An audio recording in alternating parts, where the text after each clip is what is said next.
पुरी रे पालित हेला ओडिशा भाषा शास्त्रीय मान्यता दिवस। समता साहित्य समिति पुरी आनुकूल्य रे जिला स्कूल निकट ओडिशा संगीत परिषद ठारे ओडिशा भाषा शास्त्रीय मान्यता दिवस पालित हो जाइछि।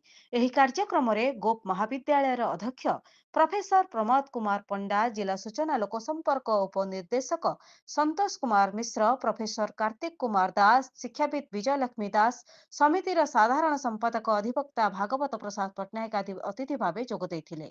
2014 मसीहा मार्च 11 तारिख को केंद्र सरकार ओडिशा भाषा को शास्त्रीय मान्यता प्रदान करथिले। सेही दिन ठारू प्रत्येक वर्ष मार्च 11 तारिख को ओडिशा भाषा शास्त्रीय मान्यता दिवस रूपे पालन करा जाउछि। आयोजित एही कार्यक्रम रे डॉक्टर अभिमन्यु भूया, जोगेश्वर प्रहराज, गवेषक नारायण नंद, प्रवासिनी मिश्र प्रमुख अंशग्रहण करी भाषा दिवसर आवश्यकता संपर्क रे आलोचना करथिले। पुरीरू मनोज कुमार बलियार सिंह रिपोर्ट, जनशक्ति टीवी।